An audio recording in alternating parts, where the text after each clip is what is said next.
ओम नमो भगवते वासुदेवाय नमः। पुरुषोत्तम मास के शुभ अवसर पर श्री भगवती क्लासेस प्रस्तुत विशेष कार्यक्रम में मैं देवयानी महाजन आप सब ध्यानी और ज्ञानी लोगों का स्वागत करती हूँ। हम सब इस कार्यक्रम में पुरुषोत्तम योग का 15वां अध्याय विश्लेषण के साथ मास्टर सुनील सर की वाणी से ग्रहण करेंगे। सब अपना सर अपना अल्पसा परिचय देकर स्वाध्याय शुरू करेंगे। सर आप बोल सकते हो।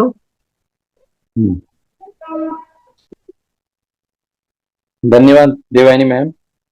आज पुरुषोत्तम मास के शुभ अवसर पर हम भगवत गीता का 15वां जो चैप्टर है उसके बारे में हम विवरण उसका सुनने वाले हैं।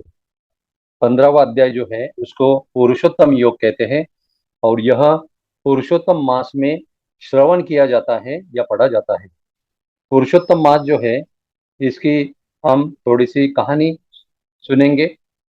पुरुषोत्तम मास को मल मास भी कहते हैं और यह पुरुषोत्तम मास जो है ये मल मास क्यों कहते हैं, क्योंकि 12 महीने और यह 13वां महीना, वो 13वां महीना जो है ना ये सबसे अलग और हटके है ये महीना, और इसे मल मास कहते हैं।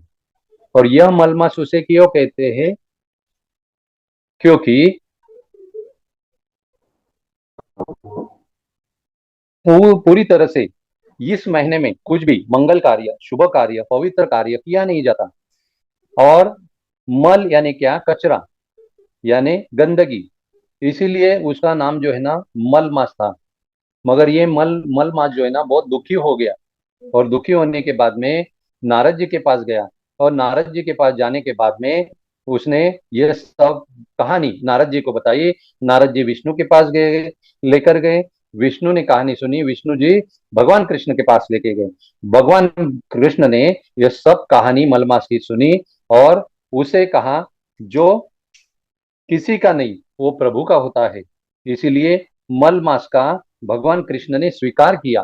भगवान कृष्ण ने मल मास का स्वीकार करते हुए अपना जो नाम जो है वो नाम इस मल मास को दे दिया। भगवान कृष्ण का नाम क्या है, भगवान कृष्ण को बोलते हैं पूर्ण पुरुषोत्तम। तो ये पुरुषोत्तम जो नाम जो है इस मल मास को उस दिन से दिया और इसीलिए मल मास आज तक कोई नहीं कहते। और उसका ये जो अधिक मास जो है, अधिक मास या पुरुषोत्तम मास इस महीने को कहते हैं। ये पुरुषोत्तम मास में पुरुष भगवान विष्णु की सभी ग्रंथ, सभी किताबें पढ़ते हैं, भगवान विष्णु की उपासना करते हैं, आराधना करते हैं, साधना करते हैं और अधिक अधिक जो है व्रत वैकल्य, जप जाप्य, स्तोत्र मंत्र भगवान विष्णु के लिए इस महीने में किया जाता है। इसीलिए श्री भगवती क्लासेस के माध्यम से महाजन परिवार ने यहाँ पर पुरुषोत्तम मास के शुभ अवसर पर पुरुषोत्तम योग करके जो 15वां चैप्टर है, 15वां अध्याय, यह इसलिए हमने विवरण के लिए लिया है। तो यह शुरू करने के पहले हम सदगुरु को आह्वान करेंगे। तो सदगुरु का आह्वान करने के लिए और सुनने के लिए आप तैयार रहिए मास्टर्स। ब्रह्मानंदम परम सुखदम केवलम ज्ञानमूर्ति द्वंद्वातीतम गगन सदृशम तत्वमस्यादिलक्षम एकम नित्यम विमलमचलम सर्वादि साक्षीभूतम भावातीतम त्रिगुणरहितम सद्गुरुम तम नमामि। यह सद्गुरु का वर्णन करते हुए हम महाविष्णु का भी वर्णन सुनेंगे। शांताकारं भुजगशयनं पद्मनाभं सुरेशं विश्वाधारं गगनसदृशं मेघवर्णं शुभांगं लक्ष्मीकान्तं कमलनयनं योगिभिः ध्यानगम्यं वंदे विष्णुं भवभयहरं सर्वलोकैकनाथं। यह वर्णन जो है सद्गुरु का और महाविष्णु का सुनने के बाद में हम क्या करेंगे, अभी वसुदेव सुतम देवम कंस चाणूर्यमर्दनम देवकी परमानंदनम कृष्णम वंदे जगत गुरु। भगवान कृष्ण ने जो अर्जुन को भगवत गीता जो कुरुक्षेत्र में बताई उसका भी हम पुरुषोत्तम योग नाम का 15वां अध्याय जो है उसका विवरण सुनने जा रहे हैं। उसका पहला श्लोक जो है, ऊर्ध्वमूल ऊर्ध्वमूल मधशाख मश्वत्थम प्राहुरव्ययम् छंदासी यस्य पर्णानि यस्तम वेद स वेदविद। यह जो पहला श्लोक है, ये पहला श्लोक, उसके बारे में भगवान कहते हैं कि हे अर्जुन, इस संसार को अविनाशी वृक्ष कहा गया है, जिसकी जड़ें ऊपर की ओर है और शाखा है नीचे की ओर, तथा इस वृक्ष के पत्ते वैदिक स्तोत्र है। जो इस अविनाशी वृक्ष को जानता है वही वेदों का जानकार है, वही तत्वज्ञानी है या तत्ववेता है। ऐसा भगवान कृष्ण जो है अर्जुन को कहते हैं। अभी यह जो वृक्ष जो है, ये वृक्ष कैसा है? ये इसे संसार वृक्ष भी कहते हैं। संसार वृक्ष की जड़ें जो है ना, ये ऊपर की तरह होती है और उसके जो पत्ते, जो शाखाएं जो है ना, वो नीचे की तरह होती है। आज तक हम लोगों ने वृक्ष कैसा देखा है? जिसकी जड़ें जमीन में होती है और जिसकी शाखाएं और पत्ते, फूल जो है, फल जो है, वो ऊपर की तरह होती है। ये ऐसा उल्टा क्यों है? इसका कारण यही है कि इस संसार में जो भी होता है वो प्रकृति के नियमों के खिलाफ होता है। प्रकृति दो तरह की है। एक प्रकृति को कहते हैं अपरा प्रकृति, दूसरी प्रकृति को कहते हैं परा प्रकृति। अपरा प्रकृति जो है, यह अपरा प्रकृति इस संसार से जुड़ी हुई है। ये अपरा प्रकृति को अष्टधा प्रकृति भी कहते हैं। अष्टधा प्रकृति क्यों कहते हैं? क्योंकि यह अपरा प्रकृति 8 तत्वों से बनी हुई है, इसीलिए इसे अष्टधा प्रकृति कहते हैं। तो यह प्रकृति जो है, ये प्रकृति के साथ ये संसार जो है इतना जुड़ा हुआ है, तो हम भी इस प्रकृति के साथ जुड़े हुए हैं, क्योंकि हम इस प्रकृति के अविभाज्य घटक है। यानी इस प्रकृति से हमें कोई भी जुदा नहीं कर सकता। हम भी जुड़े हुए हैं, मगर माया की विलक्षण प्रभाव से और माया की प्रभाव की वजह से हमें इस प्रकृति के माध्यम से ही हमें प्रभु को या भगवान से हमें जुड़ना है, मगर हम जुड़ नहीं सकते। इसका एक ही कारण है, क्योंकि इसमें हमें जो है ना, हमारे बुद्धि को स्मृति भ्रंश हुआ है और स्मृति भ्रंश होने के कारण हम इस प्रकृति के माध्यम से भगवान को यानी अपने मूल स्वरूप को जुड़ नहीं सकते। ये सबसे बड़ी समस्या जो है ना, इस वृक्ष के वजह से हो गई है। तो भगवान की भक्ति में डूबने के लिए 3 गुणों के परे जाना पड़ता है। इन गुणों से परे जाने का सबसे उत्तम उपाय है भगवान की अनन्य भक्ति में तल्लीन होना। ऐसी भक्ति में तल्लीन होने के लिए हमें मन को संसार से विरक्त कर उसे प्रकृति को समझना अति आवश्यक है। भगवान हाँ, हमें मन को संसार से विरक्त कर उसे केवल भगवान में अनुरक्त करना होगा। इसलिए संसार की प्रकृति को समझना अति आवश्यक है। इस अध्याय में श्री कृष्ण अर्जुन को संसार के प्रति विरक्ति विकसित करने में उसकी सहायतार्थ उसे भौतिक संसार की प्रकृति को प्रतीकात्मक शैली से समझाते हैं। भगवान कृष्ण अर्जुन को जब ये 15वां अध्याय जो है, इस 15वां अध्याय में उसे दोनों बताना है। एक तो माया का स्वरूप बताना है, अर्जुन तू कहाँ पे है यह भी बताना है, और अर्जुन तुझे कहाँ से कहाँ जाना है ये भी बताना है। इसीलिए ये अध्याय को पुरुषोत्तम योग क्यों नाम दिया है? क्योंकि आगे वो सब्जेक्ट हमें आने वाला है। क्योंकि 3 प्रकार के पुरुष होते हैं, हमें उत्तम पुरुष बनना है, यानी सर्वोत्तम काम करते हुए हमें उत्तम पुरुष बनना है। और ये उत्तम पुरुष बनने की तैयारी अर्जुन से करवा कर भगवान ले रहे हैं। तो किस तरह से ले रहे हैं? ये भगवान जो है ना, इस प्रकृति के बारे में कहते हैं कि ये प्रकृति कैसे है, भले वो अविनाशी है मगर प्रभु जैसा अनंत है, वैसा ये जो प्रकृति जो है और प्रकृति के माध्यम से ये जो सृष्टि निर्माण हुई है वह भी अनंत है। वो कैसी अनंत है? क्योंकि प्रकृति के माध्यम से यह जो सृष्टि रचाई गई है, तो यह कैसी है कि जिसका उपज है उसकी स्थिति भी होती है, और जिसकी स्थिति होती है उसका लय भी होता है।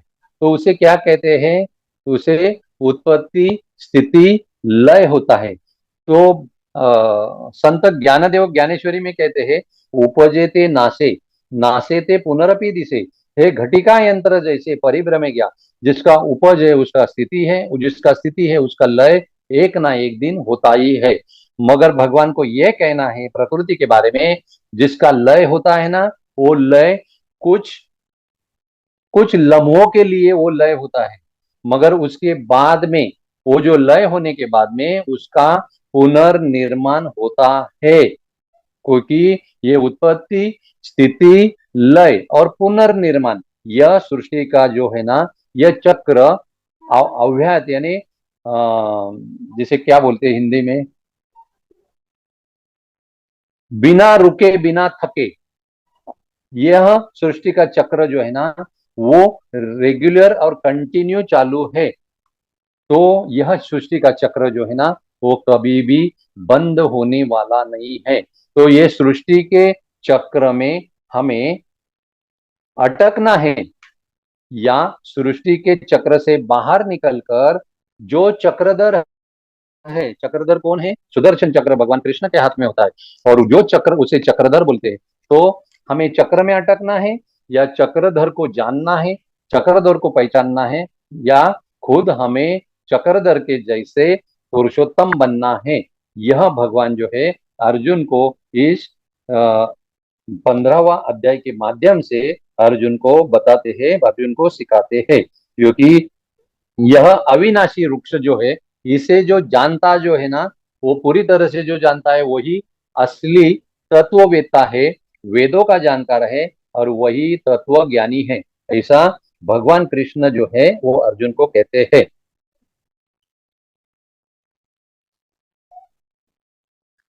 दूसरा श्लोक है, अधर्चोर्ध्व प्रसृतास्तस्य शाखा गुण प्रवृद्धा विषय प्रवाला अदश्य मूलान्यनुन संतनातानि कर्मानुबंधीनि मनुष्य लोके। ये दूसरे श्लोक में भगवान कहते हैं, इस वृक्ष की शाखा है ऊपर और नीचे की ओर फैलती है, और इंद्रिय विषयों के साथ कोमल कोपलों के समान तीनों गुणों द्वारा पोषित होती है। वृक्ष की जड़ें नीचे की ओर और लटकी होती है, जिसके कारण मानव जन्म में कर्मों का प्रवाह होता है। इसकी नीचे की ओर की जड़ों की शाखाएं संसार में मानव जाति में कर्म का कारण होती है। भगवान क्या कहते हैं कि यह शाखाएं जो है, ये संसार वृक्ष की नीचे है, और ऊपर की तरह उसकी जड़ें हैं, और ये सब तरह से फैली हुई है। और यह फैली होने के कारण यह हमें जो ये शरीर को चिपकी हुई पंच ज्ञानेन्द्रिय, पंच कर्मेंद्रिय, ये ज्ञानेन्द्रिय कर्मेंद्रिय जो है, जो शरीर से लिपटी हुई है, ये शरीर से, और शरीर प्रकृति को लिपटा हुआ है। इसकी वजह से प्रकृति के जो नियम शरीर को लागू पड़ते हैं, वही नियम जो है ना अपने ज्ञानेन्द्रियों और कर्मेंद्रियों को भी लागू पड़ते हैं, यानी वही उनको उसका पालन करना पड़ता है। मगर ये जो जर्नी जो है, ये जर्नी जो है ना, स्पिरिचुअल जर्नी, ये स्पिरिचुअल जर्नी 1%, 99% अगेंस्ट 1% है। क्योंकि 99% लोग जो है ना, माया के प्रभाव से इस मायावी जगत में बहते हुए जा रहे हैं, और खुद को ना जानते हुए, खुद को ना समझते हुए, खुद को ना पहचानते हुए इस मायावी जगत में खुद का वो क्या करते हैं, प्रभु को भूलकर, और भूलते हुए उनको क्या होता है, पूरी तरह से स्मृति भ्रंश हो जाता है। और यह स्मृति भ्रंश होने की वजह से विस्मृति में जाते हैं। और ये जो विस्मृति है, यह विस्मृति का रूपांतरण हमें किसमें करना है? स्मरण में करना है, स्मृति में करना है। क्योंकि अपने स्मृति को ही भ्रंश हुआ है, यानी स्मृति जो है ना, स्मृति भ्रंश हुआ है, और स्मृति भ्रंश उसको ही संतों ने भवरोग कहा है। और इस भवरोग से हमें इसी जन्म में मुक्त होना है। भवरोग यानी क्या? प्रभु की अपने खुद के स्वरूप को भूलना, अपने खुद खुद को बिगड़ जाने जिंदगी जीना। और भवरोग यानी क्या? कि खुद को जाने बिगड़ जब हम दुनिया से जब संबंध जोड़ते हैं, नाता जोड़ते हैं, तो ये जो नाता जो है ना, यह नाता हमें अज्ञान और अविद्या की वजह से यह नाता आधा और अधूरा रहता है। और यह नाता आधा और अधूरा रहने की वजह से हमें जैसे खुद को देखना चाहिए, जगत को देखना चाहिए, और जगत के माध्यम से इस पूरे सृष्टि और ब्रह्मांड को देखना चाहिए, वैसे हम इस दृष्टि से देख नहीं पाते। इसीलिए अर्जुन, इस वृक्ष को, संसार संसार वृक्ष को तू अच्छी तरह से समझ लेना। और यह समझने के बाद में तुझे पता चलेगा कि अपनी जो इंद्रिय जो है वो विषयों के पीछे लगती है। क्यों? क्योंकि विषय के माध्यम से हमें सुख मिलेगा, हमें शांति मिलेगी और हमें आनंद मिलेगा। इस भ्रम से हर एक इंसान जो है ना, बाहर खोजता है। किसे खोजता है? बाहर सुख को खोजता है, चैन को खोजता है, शांति को खोजता है, और सब कुछ जो भी चाहिए वो बाहर ही खोजता है। इसीलिए इसे क्या कहा है? 99% अगेंस्ट 1%। 99% जो लोग है ना, बहिर्मुख होकर माया के प्रभाव से जो खोजना चाहते हो बाहर की जगत में खोजते हैं। क्योंकि वो माया जो है, शरीर जो है, वो प्रकृति से जुड़ी है, और प्रकृति माया का आविष्कार है। और माया का आविष्कार प्रकृति होने की वजह से उसका प्रभाव इस शरीर पर होता है, और उसका प्रभाव अपने ज्ञानेन्द्रिय, कर्मेंद्रिय और अंतेंद्रिय पर होता है। इसकी वजह से, माया की प्रभाव की वजह से हमें अज्ञान और अविद्या का सामना करना पड़ता है।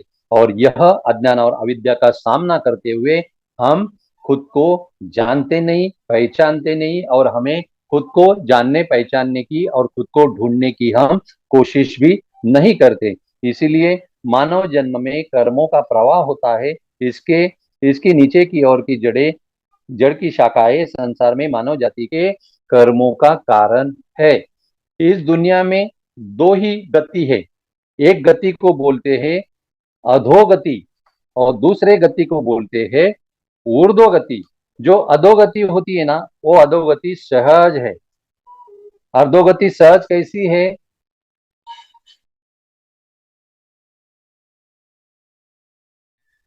अधोगति जो है ना, वो सहज है।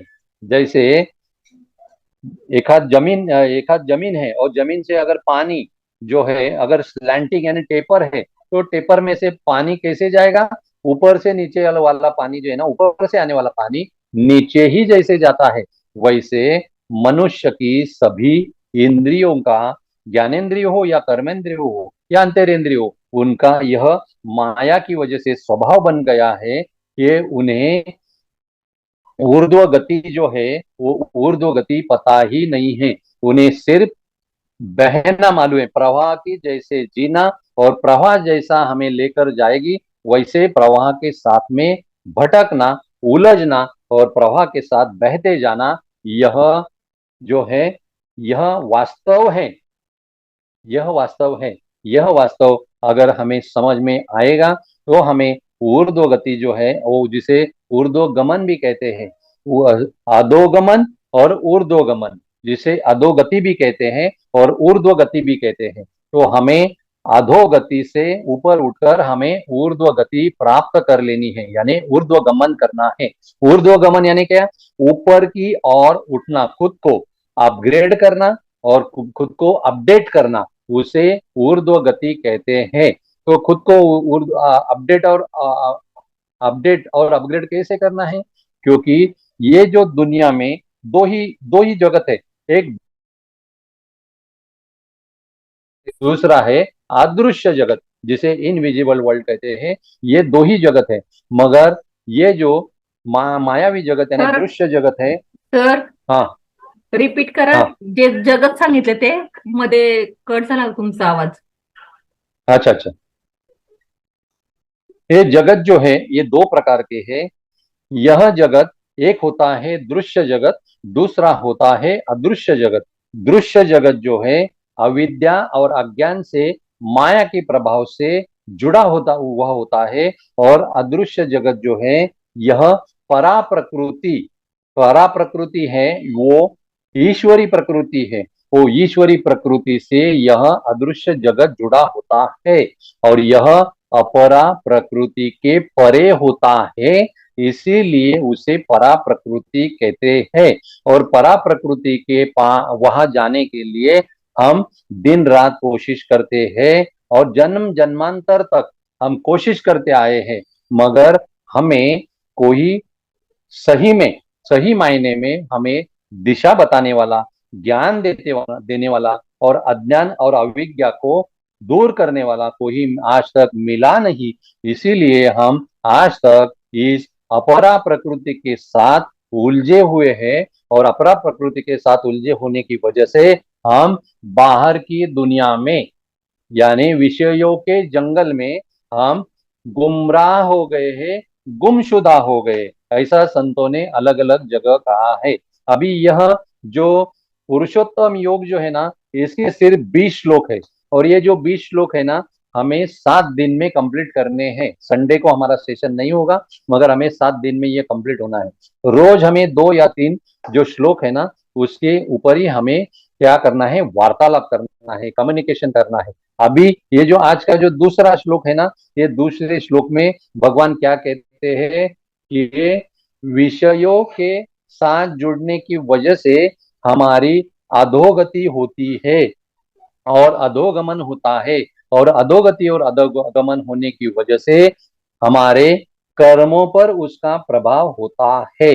कर्म कैसे होते हैं? कर्म होते हैं आचार से, विचार से और उच्चार से. 3 प्रकार के कर्म होते हैं. और यह 3 प्रकार के कर्म अधोगमन या अधोगति होने की वजह से, यानी माया का विलक्षण प्रभाव हमारे ऊपर होने से हमें परफेक्ट पता नहीं है कि हम जो भी कर रहे हैं वो सही कर रहे हैं या गलत कर रहे हैं. हमें सही और गलत का पता ना होने की वजह से हम यहाँ पे क्या हुए हैं, गुमशुदा हो गए हैं. और ये गुमशुदा जो है ना, तो एक महात्मा कहते हैं, खुद ही खुद को, खुद ही खुद में खुद को गुमशुदा होना, खुद ही खुद में खुद को गुमशुदा करना, इसे कहते हैं संसार.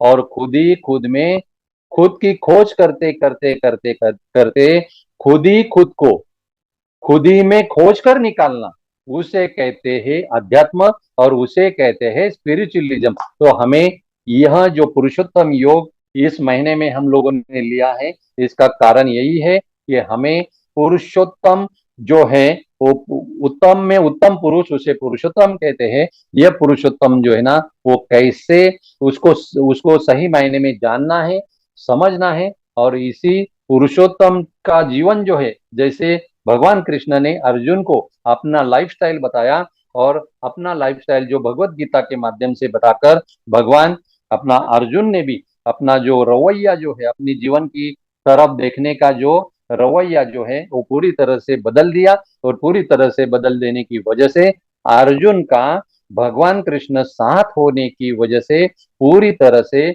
उसका ये महाभारत के युद्ध में और जीवन में भी पूरी तरह से जय हुआ. इसीलिए कहते हैं भगवान कृष्ण आखिरी अपने भगवत गीता में आखिरी में कहते हैं कि यत्र योगेश्वर के कृष्ण तत्र पार्थो धनुर्धरा तत्र श्री विजय भूतिर्दव नेतिर्मतिर्मम.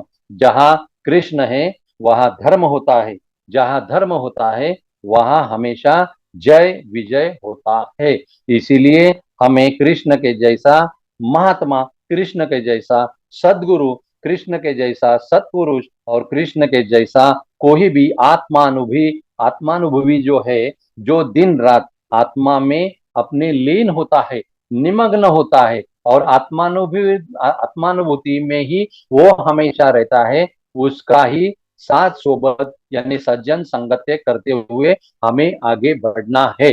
क्योंकि करोड़ों में से एक ही कोई आपको मिलेगा ढूंढोगे तो, नहीं तो आपको ऐसे महात्मा को और सत्पुरुषों को ढूंढना बहुत मुश्किल है। क्योंकि एकनाथ महाराज एक जगह ऐसा कहते हैं कि ऐसे, मराठी में है, मैं हिंदी में बाद में बताता हूँ, ऐसे प्राप्त पुरुष का देख संसारी नाहीत का बहुत, ढूंढीता हो गया जगात कदाचित एखादाची। यानी आत्मज्ञानी सत्पुरुष, यानी आत्मज्ञानी सदगुरु इस संसार में, आत्मज्ञानी सत्पुरुष इस संसार में बहुत कम है। यानी ढूंढने अगर जाओगे तो एक ही मिलेगा, मगर उसके लिए करोड़ों में एक को ढूंढना होगा, ऐसा किसी ने कहा है। संत एकनाथ महाराज जो है हमारे महाराष्ट्र के बहुत बड़े संत है, उनको शांति ब्रह्म कहते हैं, उन्होंने कहा है। इसीलिए आपको आपको सज्जन संगत्य ऐसे लोगों के साथ में करना होगा कि जो जो उस राह पर चल रहे हैं, अपने कर्मों को समझकर अपना कर्म जी रहे हैं, अपने विषयों के माध्यम से माया के जगत में जो उलझ नहीं रहे हैं, और माया से छुटकारा पाकर वो बहिर्मुख होकर जो जी रहे हैं, वो बहिर्मुख होकर जीना जिसका बंद हुआ है, और अंतर्मुख होकर जीना जिसका शुरू हुआ है, ऐसे ही महानुभव के साथ में आपको रहने से ये सब कुछ जो ज्ञान जो है, जो गीता में दिया है, ज्ञानेश्वरी में दिया है, भागवत में दिया है, और सभी संतों ने जिसका अनुभव लिया है, वो अनुभव हमें इसी जन्म में, इसी जगत में, इसी शरीर के माध्यम से लेना है। इसीलिए हमें सतर्क रहना है, सावधान रहना है, सजग रहना है। तो जितना भी जो सजग रहेगा, उतना ही उसे जीवन के रहस्यों का जो है ना, वो रहस्य वो उसके सुलझ जाएगी। क्योंकि हम जो है ना, हमें खुद को खोजते खोजते खोजते जीवन के सारे रहस्य जो है ना, वो रहस्य हम क्या करने आए, सुलझाने आए हैं, मैनिफेस्ट करने आए हैं, उसे समझने आए हैं, उसको जानने आए हैं। और उसे जानते जानते जानते जानते हमें सभी रहस्यों का जो पता जो है, जो सभी ग्रंथों में दिया है, मगर उसका जो मीनिंग जो है, उसका जो अर्थ जो है, हमें आज तक किसी ने सही मायने में एकदम इजीली किसी ने बताया नहीं है। इसीलिए ये अर्थ जो है ना, ये तीन प्रकार का होता है। एक अर्थ होता है वाच्यार्थ, दूसरा होता है भावार्थ, और तीसरा होता है गुणार्थ। हम ऊपर ऊपर का जब मीनिंग लेते हैं किसी भी श्लोक का या किसी भी संतों की वचनों का, तो उसे वाच्यार्थ कहते हैं। मगर हम अंतःकरण शुद्ध और पवित्र करते हुए भाव से उस ओवी या उस श्लोक को हम पढ़कर उसको जानने की हम कोशिश करते हैं, तो उसे हमें वो श्लोक का भावार्थ हमें समझ में आता है। और हम जब उपासना, साधना, ध्यान धारणा करते हुए, जब हम अंतर्यान करते हुए अंतर्मुख होकर, हमें जब हम लोग डीप में जाते हैं, अपने अंतर जगत में जब हम लोग एकदम गहराई में जाते हैं, तब हमें उसका जो गूढ़ अर्थ है वो समझ में आता है। इसीलिए आज ये जो पुरुषोत्तम योग का जो पहले दो श्लोकों के बारे में आज आपने विवरण सुना, यह विवरण जो है ना, हमें आगे चलते हुए कल उसका तीसरा और चौथा जो श्लोक जो है वो कल कल लेना है। तो कल आप जरूर आइएगा, क्योंकि इसके आगे का जो जर्नी जो है, पूरा जो 20 श्लोकों में पुरुषोत्तम कैसे बनना है, यह भगवान कृष्ण ने इस श्लोक अध्याय में समझाया है, और इतने डीप में जाकर अच्छी तरह से समझाया है। तो यह 8 दिन में, यानी 24 तारीख से लेकर 31 जुलाई तक, यह आपको पुरुषोत्तम योग के माध्यम से समझने वाला है। तो आज का ये ज्ञान सत्र जो है, यह ज्ञान सत्र रूपी सेवा भगवान कृष्ण, महाविष्णु, संत ज्ञानदेव, मेरे परम सदगुरु गजानन महाराज अटक, और पितामह ब्रह्मर्षि पत्री सर, इन सभी के चरणों में मैं इस चरण कमलों में इस ज्ञान सत्र को सविनय समर्पित करता हूं, और इस सेवा को यहीं पे अर्धविराम देता हूं। धन्यवाद, धन्यवाद, धन्यवाद। किसी को इसके बारे में कुछ कहना है तो मास्टर्स हैंड रेज करते हुए आप कुछ कह सकते हो, बोल सकते हो मास्टर्स।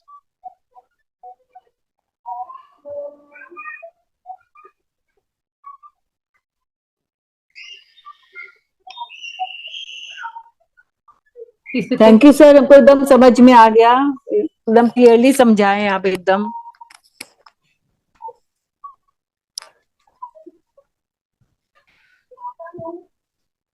हाँ बोलिए मैडम, रेनू जी बोलिए, नमस्ते। हाँ हाँ, नमस्ते सर, एकदम समझ में आ गया, एकदम क्लियरली आप बहुत अच्छे से समझाए हैं। Thank you very much.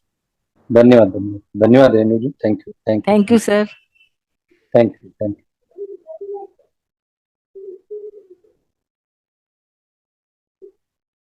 को बोलना है और कुछ, नहीं तो हम फिर से रिज्वाइन करेंगे और ध्यान सत्र चालू करेंगे। इसी प्लेटफॉर्म पर 2 मिनट के बाद फिर से ज्वाइन होना है, तो ज्वाइन होने के बाद में उसमें हम ध्यान सत्र है वो शुरू करेंगे। पहले आधा आधा घंटा जो है वो ज्ञान सत्र होता है, तो उसके बाद में 20 मिनट जो है अपना से आईडी फिर से, हाँ, फिर हम लोग एक्चुअली शुरू कर कर हम लोग 20 मिनट का ध्यान करेंगे।